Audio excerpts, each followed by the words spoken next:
going to talk about ribbing today. We're not necessarily going to talk about the different styles of ribbing, parts of ribbing, things of that nature. We're going to talk about the basics. I would like to be able to teach everyone what are the basics of ribbing and the mechanics of it so that you understand what can go wrong and hopefully stop it before it does go wrong. As I'm sure, as we have all experienced, ribbing can be hair pulling.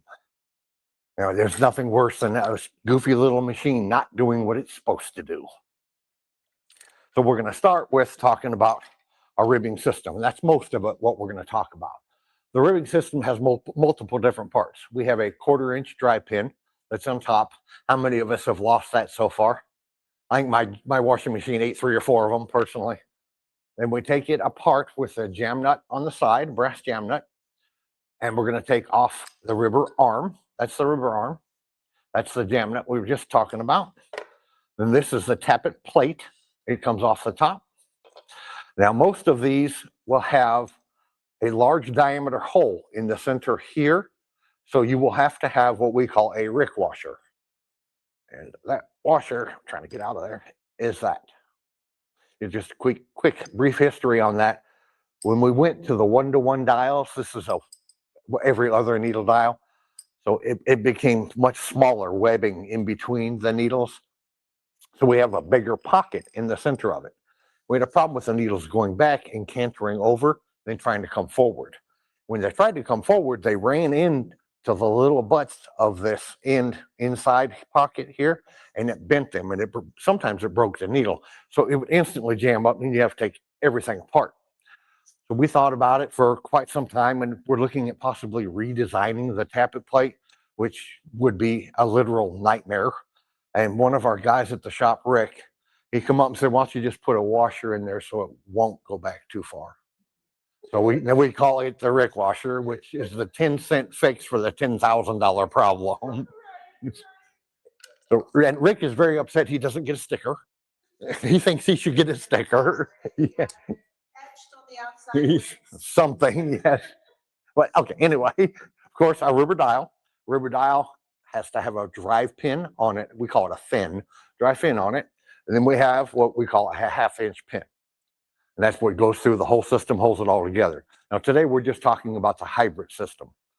Does everybody have the hybrid system, or does anybody have a first generation? I actually have a gear heart, the original. Oh, so you have the 2 screws on top of it? Much more difficult to get set. When I first learned, I learned on the first generation system, and they get knocked, they move, and you got to get it centered again. Much more difficult. When I got mine set, Pee-wee asked me, what are you going to do now? So I welded it so it would never move again. Then they. I'm afraid of it. Everybody is. I joke with folks and tell them when I started ribbing is what started drinking. It made it a whole lot easier.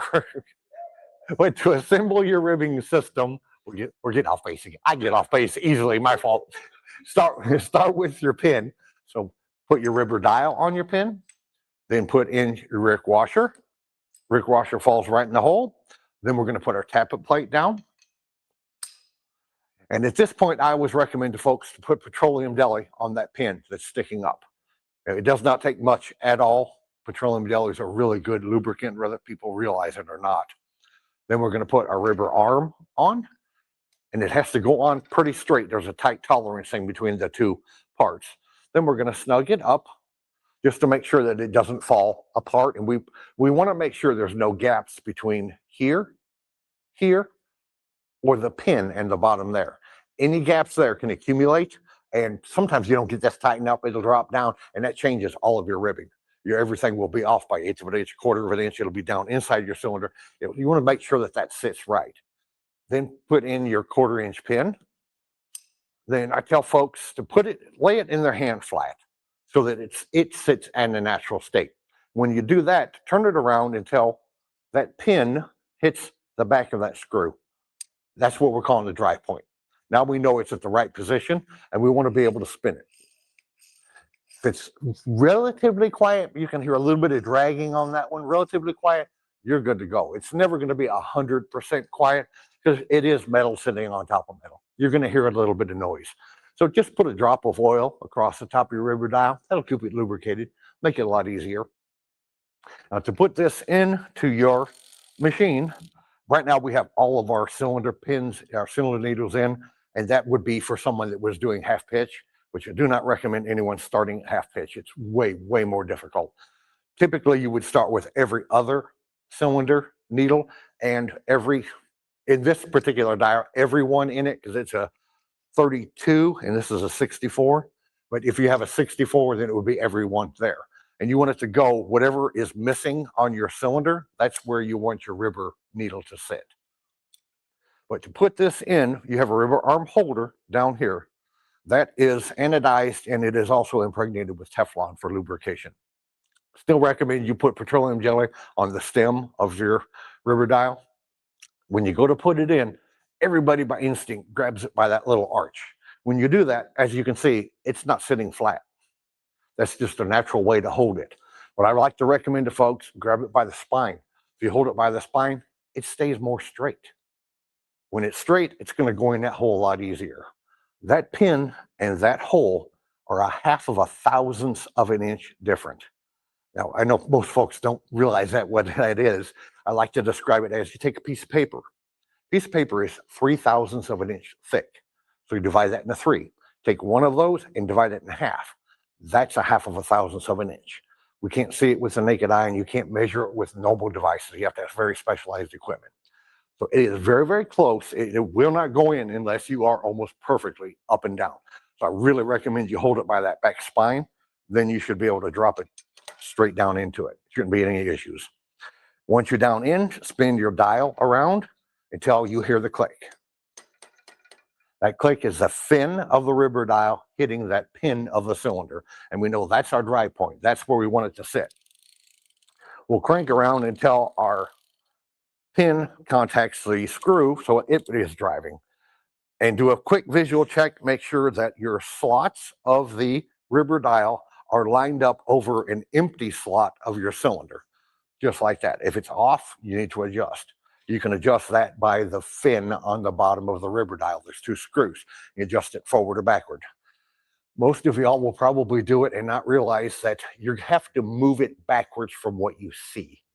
If you see it up here that your rubber dial needs to go forward, that means that pin needs to go backwards. I did it probably 400 times before I realized that it's all reversed because I'm looking at it upside down. Slot to the forward a little bit or to the right. Mm-hmm. You need to move the pin down slightly. You need to move the pin to the left of the fin. I'm sorry, the fin. Yeah, you need to physically move that fin to the left by those 2 little screws underneath it there. So you loosen those screws up and you would move that fin. I say forward and backward. It's easier for me that way, but you would have to move it the opposite direction you want the rubber dial to go. And it is something that over time you will just get used to doing. Okay, get that back in there. And once we have it in, we have it pin to fin where we can hear the click. We want to check our height of our rubber dial. Our rubber dial in relationship to the cylinder, we want it to be about the same thickness as your lifter tool. Your lifter tool looks very similar to this. Mine's very old, but the newer ones will have what looks like a wing nut on the bottom of it. That's a lifter tool. And you want to make sure that that just fits in between the rubber and the cylinder, both sides. You know, it doesn't have to be 100% precise, but that's a good starting point. We've developed what we call factory settings at the shop, and that's one of them. That's where we're going to set it to start with. That's where we're going to test it and ship it out to you. So if you ever have difficulty, something happens catastrophic, go back to the factory settings. Use that as your guide. Now, when we're getting yarn into it and running, yeah, any of them. Yep, absolutely. And try to keep in mind, your timing will change. Your timing will change because of the yarn. Some yarns have elasticity to them, so they will stretch. Your timing is not going to be the same if it's 100% cotton or if it's 50% lycra. You know, that is going to change because the yarn is going to stretch, and that's going to make it hit differently on your cylinder. So once it's set, if you change yarn, you're very possibly going to have to change your timing again. So that is one that I would recommend to folks to get used to adjusting your timing. It'll save you a lot in the long run.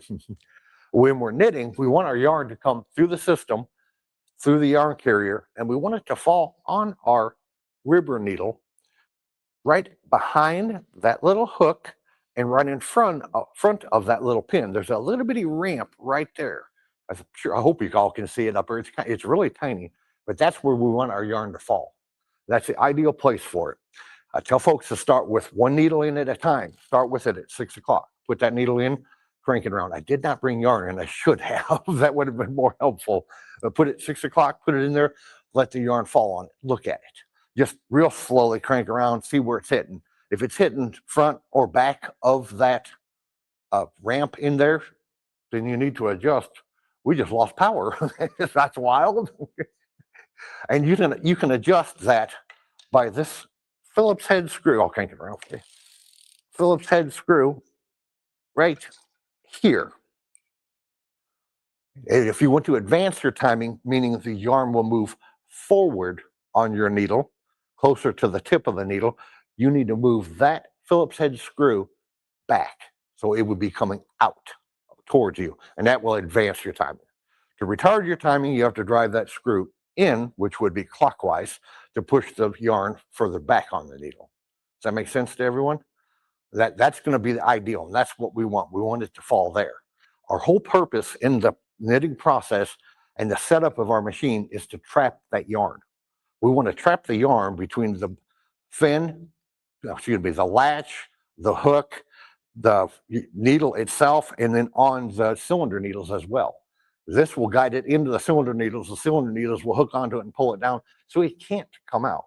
If we've got it set it up good and got it set up right, you won't drop stitches. You know, I say that, and we're all going to experience differently, of course, but if it's set up right, you'll have a lot less problems. That's probably a more accurate way to put it. It's when we start assuming things are set properly and not actually looking at what we need them to be. Let's talk about our yarn carrier. Our yarn carrier, this one is a kind of an oddball one. It's a hybrid where it was originally the standard yarn carrier, and somebody cut slots into it to make it like a slotted yarn carrier. But we want that yarn carrier to be roughly a credit card distance away from the cylinder needles. That gives room for the yarn to fall in.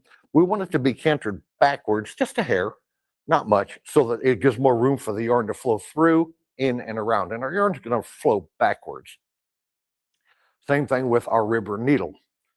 When we come across the top of that ribber needle, we want the bottom of our yarn carrier to be about the thickness of a credit card over the top of that needle. Well, if I put the pin in, it might help a little bit. All right, we'll have to come around again. You can see that one's hitting terrible right there. So that our timing is off by a bunch. Can everybody see how that needle's moving as I try to come across it? That tells me that my height is off on it. So I need to raise my yarn carrier bar up, and there's a screw on the front of it just for that. We'll loosen that up, just raise that up until we get about a credit card distance over the top of it. And that's where we want to keep it. And that way the yarn will get trapped in between the two needles as we're going around. That makes sense to everyone? There we go. There we go. I've been using this all weekend. I haven't had an issue with it. Now it's going to act up on me. Just like that. Now our tap and plate itself, there are adjustments on it. We have a tension adjustment, which has got the little arrow looking thing on it there. I personally have never moved mine. I know there are folks that do more tight knit stuff like the half pitch, and you might have to adjust your tension with that. I've never done it, so I don't know, but I have not moved mine in 14 years. So I'm not 100% confident of saying, yeah, you need to move that here, there, or wherever, because I haven't had that experience yet. And then you have an in and out lever. And all the in and out lever does is when it's in, it means your needles are in play. They will come out and go back in. That is being in play. When you put it to the out position, that means your needles stay back inside, and it is out. The needles are out of play, and it will rib around. That doesn't mean you can drop the project off the bottom of it with them, because they're still attached to the ribber needles. You have to get them off the ribber needles before you can drop your project off. made that mistake more than once. The only question if the inside of the cylinder, does it make your stitch longer? It should, yes. Theoretically, with a little bit Tighter, yes. Yeah, it's tighter stitch, looser stitch, absolutely. I can't swear by that because I've never moved mine. So I don't know, but that's what the principle of it is. That's really the basics of our ribbing. Does anybody have any questions while we're still hashing it over? Not one? That's amazing. That's really